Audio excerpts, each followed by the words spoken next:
اس لیے تو کسی نے کہا تھا کہ جو آج امتی پر عیب کھلنے نہیں دیتے کب وہ چاہیں گے کہ حشر میں رسوائی ہو۔ پیارے آقا پوری زندگی دو قربانی کیا کرتے تھے، ایک اپنی طرف سے کرتے، ایک اپنی امت کی نہ بنا دیا۔ پیارے آقا کی 9 بکریاں تھی، پہلی بکری کا نام عجوا تھا، دوسری کا نام سقیہ تھا، تیسری کا نام زمزم تھا، چوتھی کا نام برکہ تھا، پانچویں کا نام ورثہ تھا، چھٹی کا نام اطلال تھا، ساتویں کا نام اطراب تھا، آٹھویں کا نام قمرہ تھا، نویں کا نام غیثہ تھا۔ پیارے آقا کی 4 اونٹنیاں تھی، پہلی اونٹنی کا نام عذبہ تھا، دوسری کا نام جدہ تھا، تیسری کا نام شہبہ تھا، چوتھی کا نام قصبہ تھا۔ پیارے آقا کے 2 اونٹ تھے، ایک کا نام عسکر تھا، دوسرے کا نام ثعلب تھا۔ پیارے آقا کے 2 گدھے تھے، ایک کا نام وفیر تھا، دوسرے کا نام یافور تھا۔ پیارے آقا کے 2 خچر تھے، ایک کا نام دلدل تھا، دوسرے کا نام فضہ تھا۔ اب تک ہمارے دیگر اعمال میں دکھاوے تھے، لیکن اب قربانی کے جانور میں بھی دکھاوے ہونے لگے۔ ہر خطا پہ شرمسار ہوں میں، اے خدایا گنہگار ہوں میں، جان کر بھول کر جو کیا ہے۔ پدر بولا کہ بیٹا رات میں نے خواب دیکھا ہے، کتاب زندگی کا ایک نرالا باب دیکھا ہے، یہ دیکھا ہے کہ خود میں آپ تجھ کو ذبح کرتا ہوں، خدا کے حکم سے تیرے لہو سے ہاتھ بھرتا ہوں۔ قربانی حضرت ابراہیم علی نبینا علیہ الصلاۃ والسلام کی سنت ہے۔ حقیقت تو یہ ہے کہ جب سے حضرت انسان دنیا میں قدم رنجا ہوئے تب سے ہی قربانی کا آغاز ہو گیا تھا، اور جو قربانی اللہ نے ہمیں اور آپ کو عطا کیا یہ در حقیقت اللہ کی طرف سے بندوں کا امتحان ہے۔ اللہ دیکھنا چاہتا ہے کہ میرا بندہ اولاد مال جان سے زیادہ پیار کرتا ہے یا مجھ سے کرتا ہے۔ آمنہ کے لاڈلے سے دریافت کیا گیا کہ قربانی کیا ہے، تو سرور کائنات صلی اللہ علیہ وسلم نے ارشاد فرمایا کہ قربانی تمہارے ابا حضرت ابراہیم علی نبینا علیہ الصلاۃ والسلام کی سنت ہے، اور جو بندہ قربانی کرتا ہے اللہ انہیں ہر بال کے بدلے نیکی عطا فرماتا ہے۔ قربانی کے جانور سے نکلنے والے اس کے جسم سے خون کے قطرے کا مقام کیا ہے؟ سرور کائنات صلی اللہ علیہ وسلم نے ارشاد فرمایا جب جانور کو ذبح کیا جاتا ہے تو اس کے جسم سے نکلنے والے خون کے قطرے کو زمین پر گرنے سے پہلے اللہ قربانی کرنے والے کی مغفرت فرما دیتا ہے۔ پہلے ایک سچویشن یہ تھی، لوگ قربانی کرتے اور گوشت کو پہاڑ پر لے جا کر رکھ دیتے، ایک آگ آتی اور انہیں جلا دیتی، لوگ سمجھ جاتے کہ اس کی قربانی قبول ہو گئی، اور جس کے گوشت کو آگ نہیں جلاتی لوگ سمجھ جاتے کہ اس کی قربانی قبول نہیں ہوئی۔ پیارے آقا آپ کی عظمتوں پہ قربان کہ اللہ رب العزت نے آپ کے صدقے آپ کی امتی پر کتنا بڑا کرم فرمایا کہ اب وہ سسٹم ختم ہو گئی۔ اب اگر کوئی اللہ کی رضا کے لیے قربانی کرتا ہے تو اللہ ان کی مغفرت فرما دیتا ہے، اللہ ان کی قربانی کو قبول کر لیتا ہے۔ اگر اب بھی آگ کا سسٹم برقرار رہتا تو ہماری قربانی کا کیا عالم ہوتا، پتہ نہیں قبول ہوتی یا نہیں ہوتی۔ ہمارے گناہ تو اتنے ہو چکے ہیں، کسی مفکر نے کہا کہ اگر ہمارے گناہ لوگوں پر ظاہر ہو جائیں تو راہ چلتے ہوئے لوگ پتھر مارنے لگ جائیں، لیکن رب کائنات نے اس سسٹم کو ختم کر کے پیارے آقا کی امتی پر اتنا بڑا کرم فرمایا کہ کیسے بھی ہو یہ میرے حبیب کی امت ہے، اس کا راز فاش نہ ہو پائے۔ اس لیے تو کسی نے کہا تھا کہ جو آج امتی پر عیب کھلنے نہیں دیتے کب وہ چاہیں گے کہ حشر میں رسوائی ہو۔ پیارے آقا پوری زندگی دو قربانی کیا کرتے تھے، ایک اپنی طرف سے کرتے، ایک اپنی امت کی طرف سے کرتے تھے۔ لیکن 63 سال کی عمر میں جب آپ نے حج کیا تو آپ یعنی حضور علیہ الصلوۃ والسلام اور حضرت علی کی اونٹوں کی تعداد کل ملا کر 100 تھی۔ آپ نے اس میں سے 63 کو الگ کروا لیا، پھر آپ نے اس کی قربانی کر کے حضرت علی سے فرمایا کہ علی جو گوشت بنائے اس کو مزدوری گوشت میں سے مت دینا، بلکہ میں اسے الگ سے دوں گا۔ یہ حضور کی قربانی تھی کہ اللہ رب العزت نے پیارے آقا کی ایک ایک چیز کو محفوظ کر کے ہمارے لیے آئیڈیل اور نمونہ بنا دیا۔ یہ واحد ایسے نبی ہیں جن کی ایک ایک چیز زندہ و جاوید کی طرح ہمارے سامنے امثلہ بن کر آتی ہے۔ پیارے آقا صلی اللہ علیہ وسلم کا اٹھنا ہمارے لیے آئیڈیل ہے، حضور کا کھانا ہمارے لیے آئیڈیل ہے، حضور کا سونا ہمارے لیے آئیڈیل ہے، حضور کا چلنا ہمارے لیے آئیڈیل ہے، حضور کا پینا ہمارے لیے آئیڈیل ہے، حضور کا صحابہ سے پیار کرنا ہمارے لیے آئیڈیل ہے، حضور کا صحابہ سے گفتگو کرنا ہمارے لیے آئیڈیل ہے، حضور کی محبت کو نچھاور کر دینا ہمارے لیے آئیڈیل ہے۔ حضور نے فرمایا یہیں پر بیٹھ جاؤ، صحابہ کرام بیٹھ گئے، ادھر سے ادھر ٹس سے مس نہ ہوئے، ہمارے لیے آئیڈیل ہے۔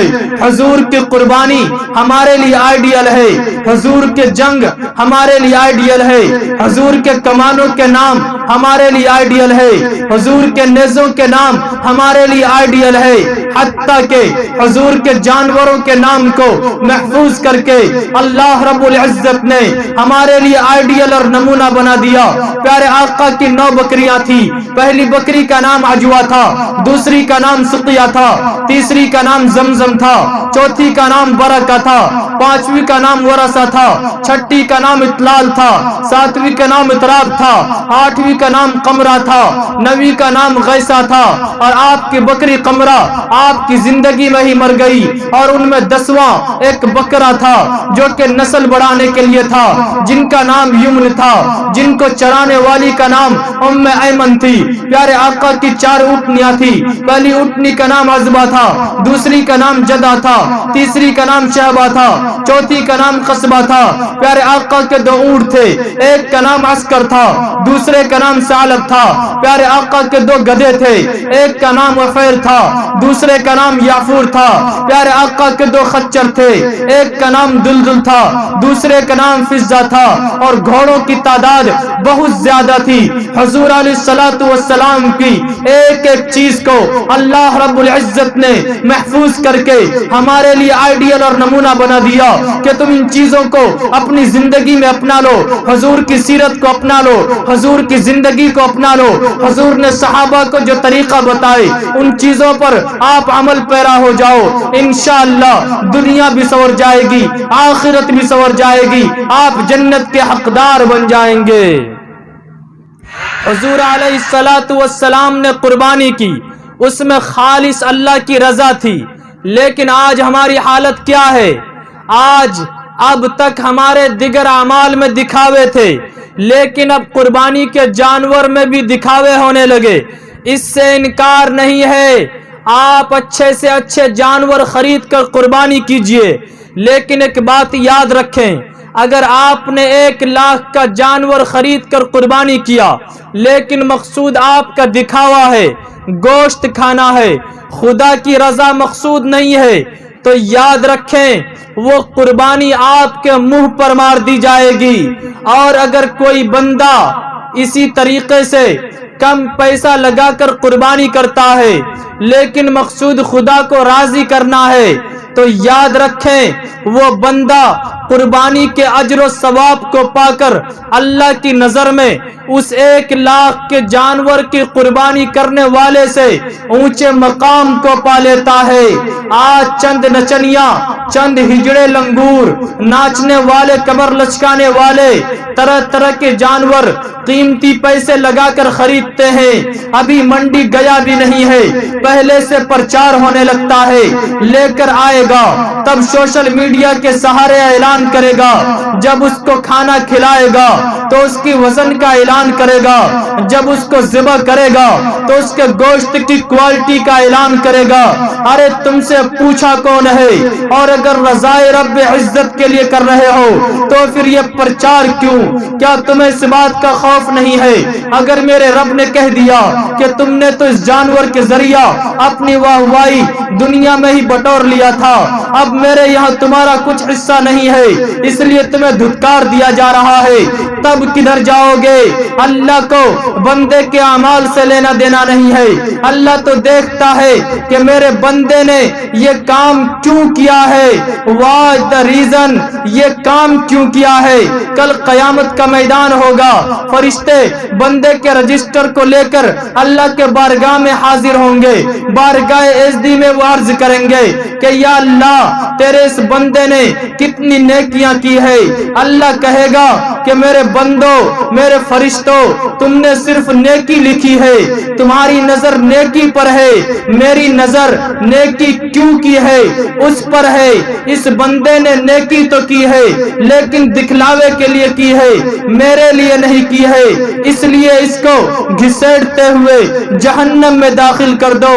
آپ کو پتا ہونا چاہیے یہ کیوں ہو رہا ہے، اس لیے کہ آپ اس بات کو یاد رکھیں کہ اگر کوئی بندہ پوری زندگی تو دور کی بات ایک بھی دن کافر ہے لیکن اس کی موت کفر پر ہوئی ہے تو اس کا ٹھکانہ جہنم ہے، اور اگر کوئی مومن ایک بھی دن مومن ہے اور مومن ایمان کی حالت میں وہ دنیا سے گیا ہے تو اس کا ٹھکانہ جنت ہے۔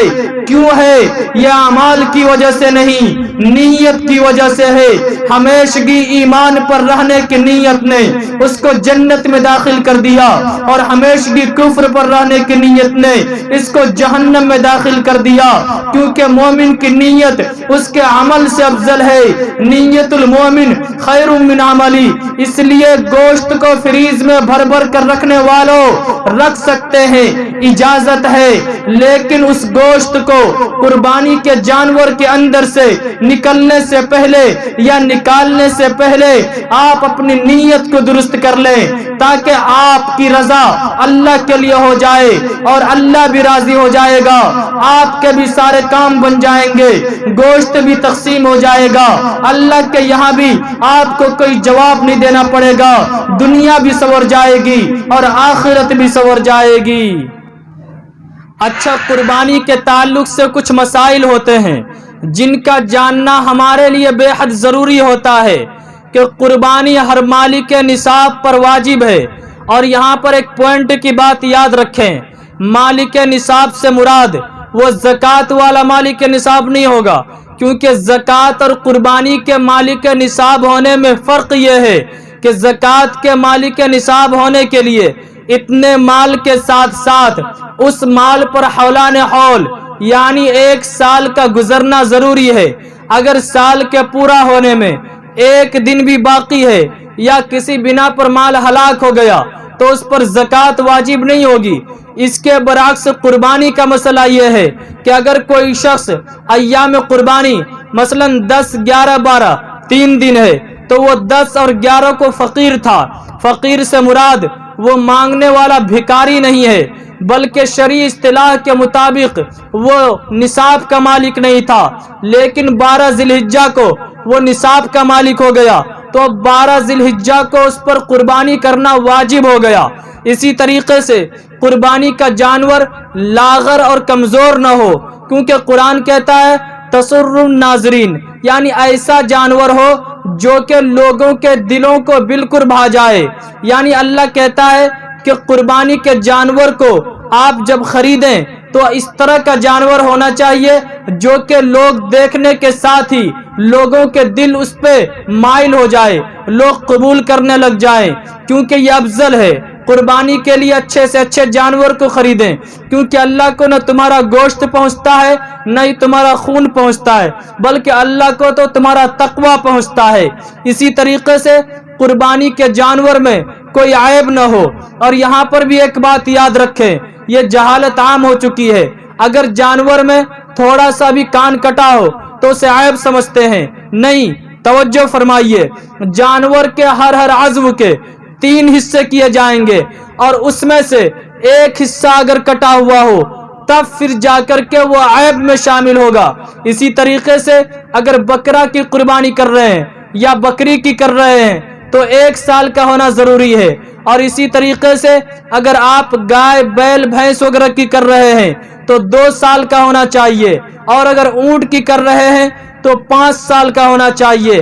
اسی طریقے سے اگر ایک گھر میں کئی لوگ صاحب نصاب ہیں تو سب پر الگ الگ اپنے اوپر قربانی کرنا واجب ہے۔